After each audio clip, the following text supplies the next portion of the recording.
What's up, fish tube? Hey, Bearded Bob coming back.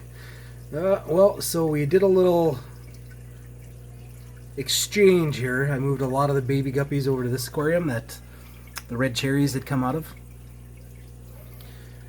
So I got them in there. I've got, so here's the drip system right here. And it's,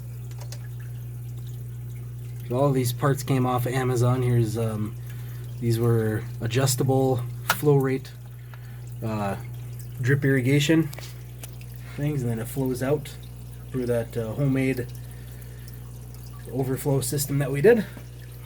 I got one filter on there, changed the filter pads and stuff out. I've got one big sponge filter on there too. So hopefully this will be good for these guys. They can grow out. I can feed them quite a bit. As you can see, I just fed them not too long ago, so they're scouring the bottom trying to pick up all the little bits and pieces that are everywhere. So did that. This aquarium is still not cycled yet. Of course, you know, takes a while.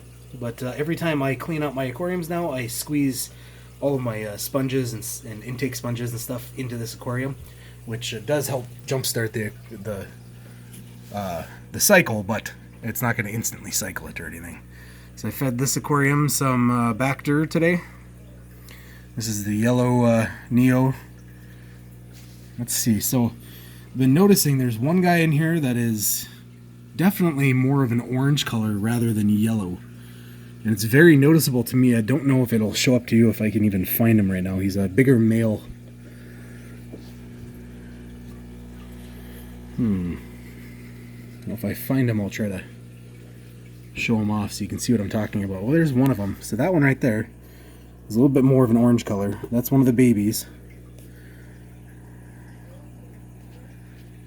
I think this is him right here. Maybe I'm wrong. Let's see if we can catch him. So he's up there trying to get the Bacter. You can see the color of him pretty well there. I don't know if it doesn't really show up on this camera, but you can take my word for it. So these guys are very yellow. Like, very much so. And, well, except for the amount of shrimp, of course. And the one guy is just orange. I'm not really sure if he's an orange shrimp or if that's just a variation. But from what I understand, they don't even come from the same type of shrimp. So oranges would come more from your red shrimp, whereas yellows come from their own kind of wild yellow strain. As far as I can understand it, I guess. It's pretty hard to know for sure, but everybody that I've talked to has said yellows will not throw oranges. So, don't know if he is a mix-up from when I picked him up, or from when my wife, I should say, picked him up from my local fish store for me. Or if it's just a different kind of color of the yellow, and I'm just assuming it's orange. But it looks really orange to me. So we got the cherries in this aquarium. This one cycled a couple of days ago. We waited 24 hours and we added them in there. And we've got our drip on this one too. Same thing with the adjustable drip tip. I've got that going all the way back over to my sink. I'll show you that really quick while we're talking about it. Please excuse the gross basement sink. But so this right here is a 25 psi regulator that just screws onto like a garden hose. And that's what I've got here is a garden hose, regular sink thread to garden hose. And then I've got this splitter. I wanted just a two-way splitter, but I couldn't find a two-way splitter in the winter at Menards. So all they had was a 4. So I just grabbed that. It's not ideal, but it'll work for what I'm doing. So then from there, I've got it going into a garden hose thread to 1/4 inch quick connect thread, and then from there I've got a little coupler, and it goes into a clear tube. Sorry about that, lost you there. And then it comes over and it goes into a 3-way splitter that splits it to this aquarium and that bottom aquarium, and then continues on over to this 40-gallon. So this one's got the drip, and then this 40-gallon breeder down here is on its own. This is my Caridina setup. So this one just uses RO water, remineralized RO water.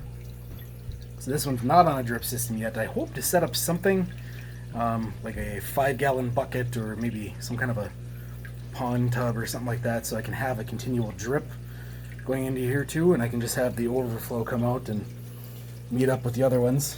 But then, excuse the mess down here. So all of these, they go into this 3/4 inch pipe. It goes down into this, and this one too has got its own little, where I could add another piece to add that other 40-gallon breeder to it. And they both drip into this guy, which is a condensing pump for people use them for their furnaces, and I've seen people use them for their dehumidifiers too. And what that does is there's a float in there. When it gets to a certain point, it'll kick on, it'll fill up this tube and send it over to the sink and drain it out there, because I don't have a working area that I can just dump water into right now. And these aquariums are a little bit too low to just plumb them right over to the sink, which is why I have that other system. So there's that. We got these guys in their new home, growing out. I have to add some plants. I don't have enough trimmings yet to set up some new ones. These ones are going to get trimmed pretty soon, I think. And I think we might rearrange some of the rock work in here, because some of these rocks in the back you can't even see, and they're just snail habitat. So we'll get rid of those. We'll move some of these Ludwigia stems over there, grow them out. There's a nice one here too that's growing up. So as soon as they get most of the way to the top of the aquarium is usually when I trim them. And I usually like to trim them. You can see the root right there, a little tiny root. I don't know. Let's see, right there, right above my finger there. So I'll trim it right below that. I'll trim off the leaves on the bottom little piece of the stem and shove it right into the substrate, and eventually it does root all by itself. So we'll get some of those going. So another little update too, since we're doing updates. Sorry, this is bugging out here. I had all of that green hair algae all throughout this Java moss, everywhere, and spot treating with hydrogen peroxide took care of all of my issues with that. So even down here, it was all inside this mass of this what the heck is this, crypt. And that's all gone. There's another little piece that was over here, and that's gone. And then there was one more chunk of it right here, that hair algae, and that's mostly gone. I see one little piece still about halfway up there, but it's mostly taken care of, so that's pretty nice. And so there's that rack there. I've still got this 30-gallon tank with my guppies and some tetras and whatever else in there. I still got a ton of babies in here I need to net out, but slowly but surely they keep I mean, look how many are in there already. There's just millions of them. They just never end. Like I said, these females are workhorses. And then let's take you over here quick. Then we've got my son's aquarium. He's been keeping up on the maintenance, and he's adding some duckweed and some floating plants, trimmings and stuff from my aquariums, and he's been adding snails in. He likes the snails. So this tank is still cycling, obviously, just like the other 10-gallon that we showed you earlier with that rock work on the bottom. But he's pretty happy about his aquarium. Need to get a heater in here. He's 61.9, probably not the best way to cycle an aquarium, but it's still working. We got lots of nitrites, so here's an update on his aquarium. And then we've got another rack. This was a 55-gallon, double 55-gallon rack that I've had for quite some time. And I didn't want to get rid of it because it's a nice metal stand. So I moved it into a different room in the house here. And I've just got this 20-gallon long set up for now.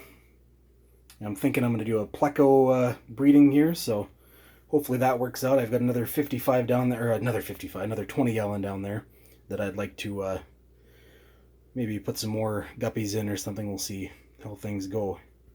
And last but not least, the goldfish and the skirt tetra.